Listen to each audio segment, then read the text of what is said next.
여러분 안녕하세요. 이야기하는 남자 아이겠습니다. 토트넘이 와포드와의 원정 경기에서 득점 없이 0대0으로 무승부를 기록하며 다시 한번 4위권 진입에 먹구름이 들이었으나 불행 중 다행으로 경쟁 상대인 첼시가 뉴캐슬에게 지며 두 팀의 승점은 9점 차에서 8점 차로 좁혀지게 됐습니다. 토트넘은 설 연휴 전날인 목요일 새벽 4시 30분에 노리치와의 홈 경기를 하게 됐습니다. 그날은 아스널을 상대하는 첼시와의 승점 차이를 반드시 더 좁혀야 할 것으로 보입니다. 손흥민 선수는 이날 경기에서 90%가 넘는 패스 성공률과 3번의 키패스를 기록하며 지난 경기보다 나아진 몸놀림을 보였지만 득점을 하는 데에는 실패했습니다. 손흥민 선수가 득점을 실패한 요소는 여러 가지가 있겠지만 그중 안타까운 것은 라멜라와의 호흡이었습니다.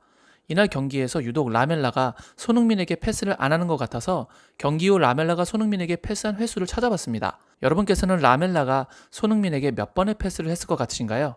횟수는 0입니다. 90분을 같이 뛰며 라멜라는 손흥민에게 단 한 번의 패스도 하지 않았습니다. 저는 이걸 보고 손흥민은 좌측에, 라멜라는 우측에 위치해서 그런 건가 하고 이번엔 손흥민이 라멜라에게 패스한 수치를 확인했습니다. 손흥민은 라멜라에게 3번이나 패스를 했더군요. 이날 라멜라는 경기를 뛰었던 선수 중 총 3명에게 단 한 번의 패스도 하지 않았습니다. 바로 골키퍼 가자니가, 앞서 말씀드린 손흥민, 마지막으로 라멜라 자기 자신입니다. 그럼 주로 스트라이커로 뛰었던 모우라는 어땠을까요? 모우라는 자신의 최대 패스 횟수인 9번의 패스를 라멜라에게 했습니다. 그리고 손흥민에게는 5번의 패스를 했군요.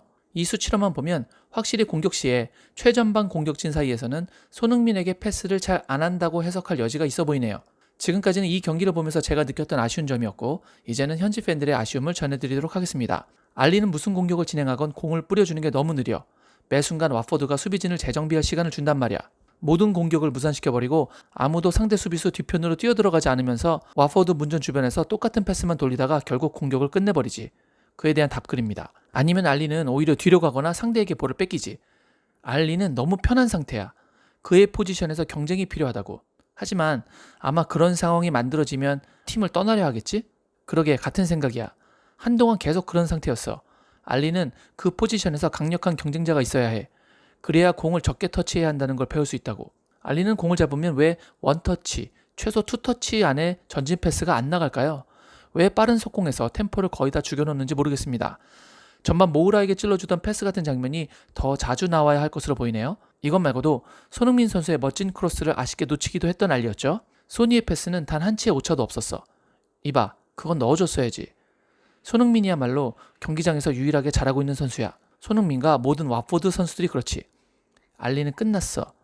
환상적인 크로스였어. 부끄럽다. 너희는 케인 없이는 이런 것조차 골을 못 넣는구나. 알리에 의해서 날아가 버린 아름다운 크로스였어. 사람들은 이 실수로 알리를 엄청 까겠지? 그건 헤더로 처리하기 어려웠다고. 그건 완벽한 크로스였어, 친구. 누구라도 골을 넣었을 거야. 이런저런 이유로 무리뉴는 알리를 에릭센과 교체했습니다. 얼마 전에 알리의 형제가 다시 돌아와서 경기하고 있다고 하더라고. 가자니가의 선방이 힘입어서 경기는 0대0 무승부로 끝났습니다. 이날 그 선방 말고도 화제가 됐던 부분이 바로 이 노골 장면이죠.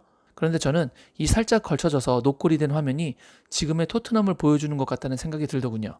무리뉴는 한물간 감독이야. 시즌이 끝나면 4위권 팀들과의 승점차가 포체티노 밑에 있던 시기보다 더 큰 점수차로 벌어져 있을 거야. 무리뉴는 한물 같다고. 그래도 이날 긍정적인 결과도 있었죠.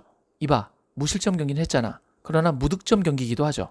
빨리 빌어먹을 스트라이커나 영입하라고. 라멜라 진짜 웃기고 앉아있더군. 라멜라 제발 좀 내보내주세요. 난 도무지 왜 라멜라를 쓰는지 이해할 수가 없다고요. 여러분은 떠오른 신성 탄강가는 이날 어땠다고 보시나요? 평소와는 다르게 왼쪽 수비수로 뛰었는데 말이죠. 79%의 패스 성공률, 1번의 드리블, 5개의 태클 성공, 8번의 걷어내기, 1번의 실점 방어. 안정적이었어. 아니, 그는 오늘 못했어. 하지만 왼쪽 수비수로 나와서지. 사르를 전성기의 로벤처럼 보이게 했어. 오직 토트넘이 말이지. 오직 좋았던 점은 가자니가의 페널티킥 선방과 제드송이 가능성이 있어 보였다는 거야. 이날 제드송이 후반에 들어가서 나쁘지 않은 움직임을 보여줬었죠. 아르헨티나 선수들 나가. 그지같은 경기력이었어 라멜라. 진짜 바보와 더 바보야. 그래도 1년 남짓 첫 원정 무실점 경기라고. 에릭센은 단지 우리의 창의력 부족에 대한 희생양일 뿐이고 우리는 그가 그리울 거야. 스트라이커를 좀 구해주고 제발. 적어도 우리가 무실점 경기를 해냈어. 감격. 내년 시즌 챔피언스리그 나간다는 생각은 버려. 이 선수들은 그럴 자격이 없어. 우리한테만 왜 이래? 토트넘의 깻잎 잔혹사네요. 이게 최근 토트넘의 6경기 결과인데 무리뉴가 이번 시즌 우리를 4위권에 올려놓을 수 있는 거 맞아? 이날 주심이었던 마이클 올리버는 토트넘에게 페널티킥을 주지 않았고 장비 교체로 토트넘의 상승세를 끊더니 추가 시간조차도 주지 않았죠. 게다가 탕강가에게 스터드로 무릎을 긁은 것도 윙크스의 얼굴을 친 것도 다 그냥 넘어갔습니다. 그 얘기로 보이네요. 주심이 충격적이야. 우리는 10명을 상대로 경기를 했어야 했다고. 올리버는 충격이었어. 277분 동안 프리미어리그에서 골이 없어. 지난 12경기에서 단 2점을 얻었고 제발 스트라이커 사면 안 될까? 명백히 스트라이커가 필요해 보여. 수비는 탕강가가 가세하면서 정리가 되는 것으로 보이고 베르통은 대신에 산체스가 선발로 뛰어야 해. 요렌테와 다시 계약해. 적어도 그는 헤더로 골을 넣을 수는 있잖아? 이런 팀으로 작년 챔스 결승에 갔다는 게 믿어지지 않는다. 적어도 무실점 경기를 했잖아. 좋은 점은 우리가 더 경기를 잘하면서 홈팀을 다시 힘들게 했다는 거야. 그리고 수비도 개선이 됐고 경기마다 점점 더 적은 유효 슈팅 허용과 더 적은 실점을 하기 시작했다고. 그리고 우리는 겨우 몇 밀리미터 차이로 득점하지 못했을 뿐이고 확실히 수비가 탕강가 이후로 조금은 나아진 것으로 보이기 시작합니다. 만약 수비가 더 안정이 되면 이제 반등도 가능해질 수 있어 보이니 희망을 가져보죠.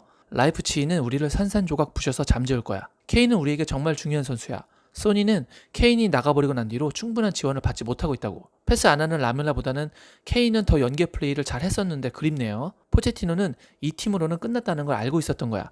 지난 몇 년간 팀을 상승 곡선으로 이끌었던 감독의 말을 귀담아 듣지 않고 지원하지 않으면 이런 일이 벌어지는 거지. 2018년 1월에 모우라와 기회를 노려서 계약한 이후로 2018년 여름이나 2019년 봄 동안에 투자가 없었어. 이번 경기에서 아쉬웠던 점도 있었지만 다행스럽게도 긍정적인 부분도 있었습니다. 부디 이 긍정적인 부분을 잘 살리고 손흥민 선수가 길어지고 있는 무득점을 다음 경기에서 깨서 설 연휴를 즐겁게 보낼 수 있게 만들어주길 바랍니다. 제가 오늘 준비한 영상은 여기까지였습니다. 오늘 영상이 도움이 되셨다면 구독, 좋아요, 알림 설정 부탁드리겠습니다. 여러분 안녕히 계세요. 역시 아이게스.